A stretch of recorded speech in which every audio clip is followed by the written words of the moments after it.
growing up. I was always drawn to the strange and unexplained. I'd sit with my friends at sleepovers, hanging on to every word as someone told another creepy story or dared us to do something ridiculous. But there was one story that always stood out. One legend that, no matter how brave we acted, always sent shivers down our spines.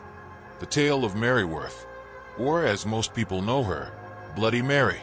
The first time I heard about her, I was maybe 10 years old. My friend Ashley told the story with the kind of dramatic flair only kids can muster, describing Mary as a beautiful woman whose vanity was her downfall. According to the legend, she had been so obsessed with her appearance that when she was horribly disfigured in an accident, she went mad. Some say she cursed her reflection. Others believe she willingly entered the mirror, trapping herself in a world where she could forever seek vengeance. And the ritual? It was simple yet terrifying. You had to stand in front of a mirror in complete darkness, say her name 3 times, Bloody Mary, Bloody Mary, Bloody Mary, and then wait. If you were brave enough or foolish enough to follow through, she would supposedly appear. Some said she'd claw at your face. Others claimed she'd drag you into the mirror with her. Either way, it wasn't something to take lightly. I remember sitting there, staring at Ashley wide-eyed, while the dim light of her bedroom made the shadows dance on the walls. The other kids dared each other to try it, laughing nervously, but I could see the unease in their eyes. The thought of summoning something so vengeful, so twisted, felt like playing with fire. Yet deep down, I was curious, dangerously curious. That night planted a seed of fascination and dread in me. I couldn't stop thinking about it. Could it really be true?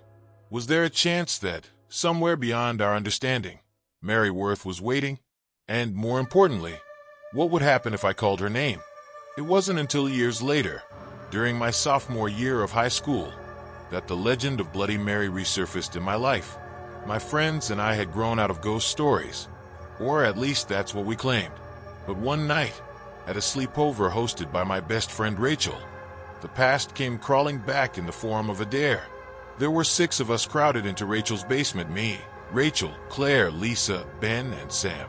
We had been binging horror movies and eating enough junk food to make us feel sick when someone, probably Sam, brought a Bloody Mary.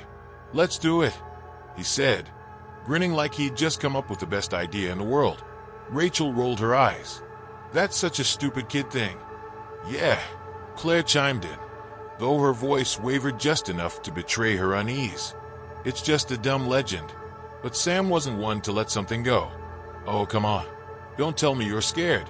It's just a mirror and a name." He leaned closer, grinning like the devil himself. "Unless, of course, you actually believe it." The room grew quiet, the only sound the faint hum of the old basement fridge. No one admitted to being scared, but no one volunteered either. "I'll do it," I said, the words escaping my mouth before I could stop them. The group turned to me, surprise etched on their faces. Rachel raised an eyebrow. "You're serious?" I nodded, though my heart was pounding in my chest. "It's just a stupid legend, right?" Sam clapped his hands together. "Finally, someone with guts. Let's set it up." Rachel led me to the small bathroom adjacent to the basement. It was the kind of place that already felt unsettling, with its flickering light bulb and grimy mirror that seemed to warp reflections in odd ways. Ben brought a pack of tea candles, setting them up on the sink and lighting them one by one. Their soft, flickering glow cast strange shadows on the walls, making the tiny room feel even smaller. "You just have to say her name 3 times, Sam reminded me, his voice mockingly solemn. "Bloody Mary, Bloody Mary, Bloody Mary." "Easy." "Sure," I said, feigning confidence. The others crowded near the door, peeking in but keeping a safe distance. "You've got this," Rachel said, though she didn't sound entirely convinced. I stepped inside, my breath catching as I closed the door behind me. The faint scent of wax and smoke from the candles filled the air, mixing with something else, something sharp and metallic that I couldn't quite place. I stared at my reflection, the dim light blurring my features. For a moment, I thought I saw something move behind me, but when I turned, the space was empty. My pulse quickened, and my palms began to sweat. This was stupid. It was just a game. Bloody Mary, I whispered, my voice barely audible. The candles flickered, their flames stretching higher before settling again. Bloody Mary, I said louder, my voice steady even as my knees felt weak.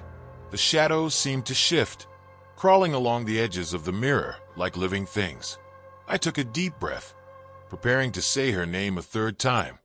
Bloody Mary, I said for the third time, my voice steady but hollow. The moment the words left my lips, the room seemed to exhale. The air grew heavy, thick, as though I had stepped into a different atmosphere entirely. The candle flames flickered wildly, casting shadows that danced erratically across the walls. I stared at the mirror, waiting for something, anything, to happen. My reflection stared back, pale and uncertain, its eyes wide with anticipation. And then it changed. It was subtle at first. The edges of the mirror seemed to ripple, like water disturbed by a stone. My reflection blurred, and for a brief moment, I thought the glass was fogging up. But then I saw it.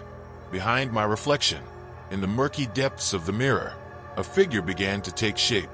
It was faint, almost translucent, but unmistakably there, a woman with long, dark hair matted against her pale face. Her eyes were black voids, bottomless, and staring directly at me. I couldn't move. My legs felt rooted to the spot, my body paralyzed with fear. The figure leaned closer, her movements slow and deliberate, like a predator stalking its prey. "Get out," a voice whispered, low and guttural, reverberating through the tiny bathroom. It wasn't coming from the figure. It was all around me, as if the room itself had spoken. I stumbled back, my shoulder hitting the bathroom door. The candles extinguished themselves in unison, plunging the room into darkness. I fumbled for the doorknob, my hands trembling so violently that I could barely grip it. Finally, the door burst open, and I stumbled out into the basement, gasping for air. "What happened?" Rachel asked, her voice tinged with both concern and curiosity. I couldn't answer. My eyes darted to the mirror behind me, now reflecting only the dimly lit bathroom. The woman was gone, but the oppressive weight of her presence lingered. "You're pale as a ghost," Lisa said, her attempt at humor falling flat in the tense silence. I think I saw something," I managed to say, my voice shaking. Sam's grin faltered. "What do you mean, something?" "There was someone in the mirror," I said, my words tumbling out in a rush. "She was there. I saw her." The room fell silent. No one laughed or accused me of making it up. Instead, they exchanged uneasy glances, as if they wanted to dismiss my claim but couldn't. "Let's just go back upstairs," Rachel suggested, her tone firm. "This is getting too weird." No one argued. We left the basement in a single file, the silence between us heavy and uncomfortable. But even as we sat in Rachel's brightly lit living room, the sense of dread refused to lift. I couldn't shake the image of her face, those void-like eyes, and that haunting, unspoken warning. Something told me that this was far from over. That night, I couldn't sleep. I lay in the guest room Rachel had prepared for me, staring at the ceiling, my mind replaying the events over and over. Every time I closed my eyes, her face appeared, the woman in the mirror, the way her eyes seemed to bore into my soul, the sound of that disembodied voice telling me to get out. The house was quiet, the others having gone to bed hours ago, but something didn't feel right. I rolled over, trying to shake off the unease. Just as I began to drift off, a soft thud echoed from somewhere downstairs. My eyes snapped open. At first, I tried to convince myself it was nothing, a creaky house settling, perhaps. But then it came again, louder this time, a rhythmic thudding, as if someone was pacing slowly. I sat up, my heart pounding. The sound was coming from the basement. I didn't want to go. Every fiber of my being screamed at me to stay put, to lock the door and pretend I hadn't heard anything. But I couldn't ignore it.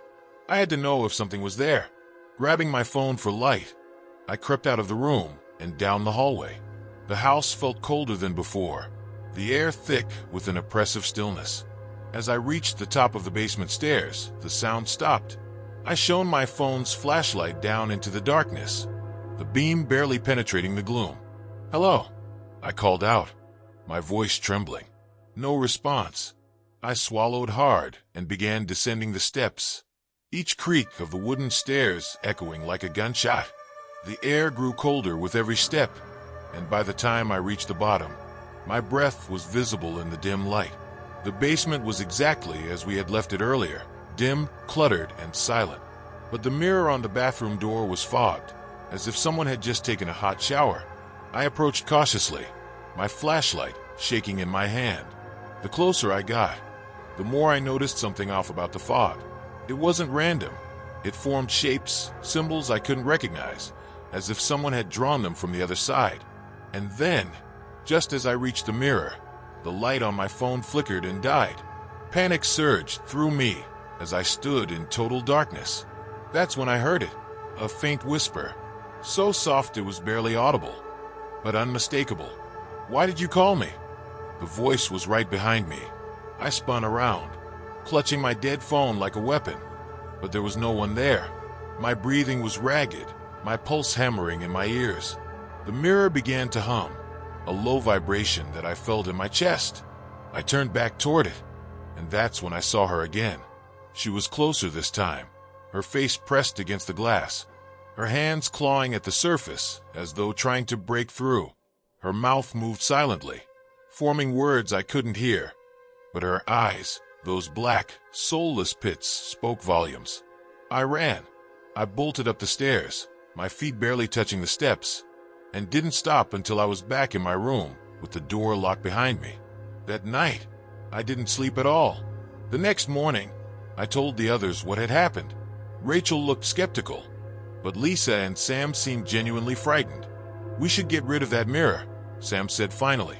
But something in me knew it wouldn't matter. I had seen her. I had called her, and I wasn't sure I could ever escape her. Leaving Rachel's house the next morning felt like an escape.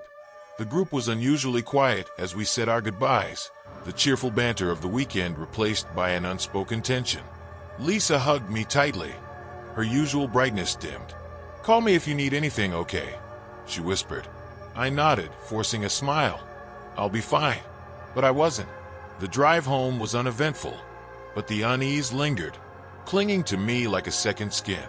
I kept glancing in the rearview mirror, half expecting to see her face staring back at me. When I finally got home, I locked the door behind me and exhaled deeply, relieved to be in my own space. Yet the air in my apartment felt heavy, the shadows in the corners darker than usual.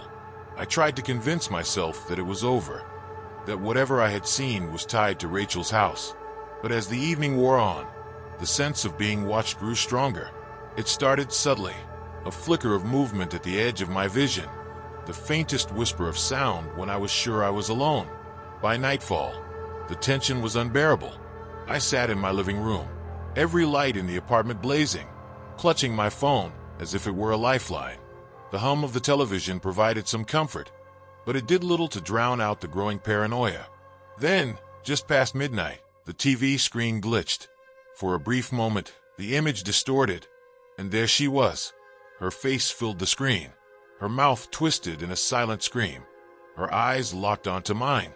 I scrambled to turn it off, my hands shaking so badly I nearly dropped the remote.